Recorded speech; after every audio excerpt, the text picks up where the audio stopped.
Iran Israel संबंधों की खटास परमाणु बम के विस्फोट तक जा पहुंची है। इजराइल ने खुली धमकी ये दी है कि उस पर खतरा आया तो वो ईरान पर परमाणु बम गिराने में जरा सा भी देर नहीं करेगा।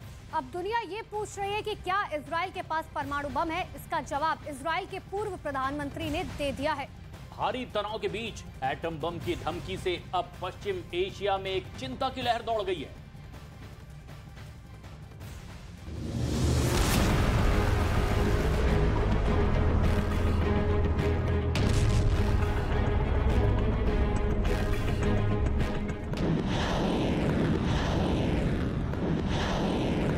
युद्ध की धमकी और एटम बम का इस्तेमाल। दुनिया भर के एक्सपर्ट्स का मानना है कि ईरान और इजराइल के बीच संबंधों की जो खटास है उसकी परिणति परमाणु बम के इस्तेमाल में हो सकती है। तो क्या महायुद्ध में अब तक रूस जिस एटम बम को गिराने की धमकी देता रहा, ईरान से खतरा पैदा होते ही इजराइल ईरान पर एटम बम गिरा देगा?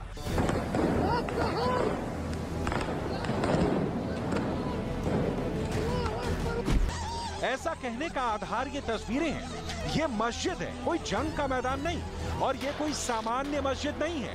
ये इस्लाम के 3 सबसे महत्वपूर्ण मस्जिदों में एक है, जिसका नाम है अल अक्सा। इस मस्जिद की चर्चा इस वक्त पूरी दुनिया में हो रही है। इसकी वजह है ये तस्वीरें।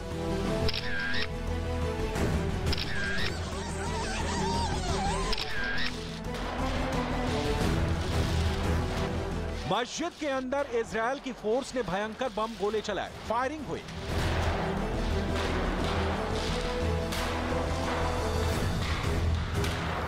अल अक्सा मस्जिद में फिलिस्तीनियों की भीड़ उमड़ती है।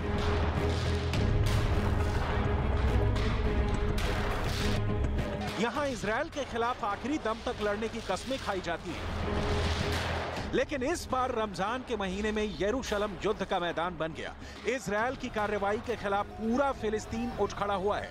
वैसे तो ईरान और इजराइल के बीच तनाव की कहानी सालों पुरानी है, लेकिन इस साल की शुरुआत से ही मामला बहुत गंभीर होता जा रहा है। लोग तो प्रदर्शन कर ही रहे हैं। फिलिस्तीन के चरमपंथी संगठन हमास ने इजराइल को मस्जिद में घुसकर हमला नहीं करने की चेतावनी दी, लेकिन इसका कोई असर इजराइल पर नहीं हुआ। उल्टे इजराइल ने दोबारा अल अक्सा मस्जिद में फोर्स भेज दी। यरूशलेम में इस वक्त हालात तनावपूर्ण बने हुए हैं। इस बीच मस्जिद में सेना के घुसने का एक वीडियो क्लिप सामने आया है, जिसमें हथियारबंद जवान मस्जिद के भीतर घूमते नजर आ रहे हैं। ईरान इजराइल के संबंधों के बीच चौड़ी दरार की 5 वजहें समझ लीजिए। इससे आपको युद्ध की चिंगारी दोनों देशों के बीच कितनी भड़की है अंदाजा हो जाएगा।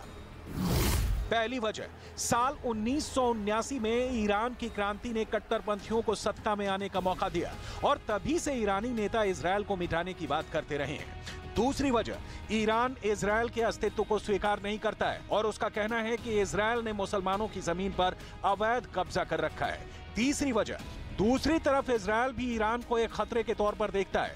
इजराइल ने हमेशा ही ये कहा है कि ईरान के पास परमाणु हथियार नहीं होने चाहिए। चौथी वजह, सीरिया में ईरान की मौजूदगी। पांचवी वजह, इजराइल का ईरान पर आरोप है कि ईरान गुपचुप तरीके से लेबनान में विद्रोहियों को हथियार दे रहा है। लेबनान इजराइल का पड़ोसी देश है। दुनिया के मानचित्र पर इजराइल का नक्शा देखकर आप उसके संघर्ष वाले इतिहास को समझ सकते हैं। इजराइल अरब की भूमि पर यहूदियों का देश है। यही कारण है कि इजराइल ने अपने अस्तित्व में आने के बाद से ही मिसाइलों और हथियारों के ऐसे जखीरे का निर्माण करना शुरू किया जो एक साथ अरब के अपने सारे दुश्मनों पर अटैक कर सके। इस काम में अमेरिका ने उसकी मदद की, और ये इसलिए कि ईरान जैसे देश को रोकने के लिए अरब देश में इजराइल जैसा मित्र होना जरूरी था। तो ईरान इजराइल भिड़ते हैं तो खेमेबंदी समझिए, क्योंकि युद्ध की सूरत में नुकसान सिर्फ ईरान या इजराइल का नहीं होगा। इजराइल के साथ खुलकर खड़े रहने वाले देशों में अमेरिका, ब्रिटेन, फ्रांस और जर्मनी जैसे देश हैं। वहीं ईरान के साथ तुर्की, पाकिस्तान, कुवैत और खाड़ी के कई देश हैं।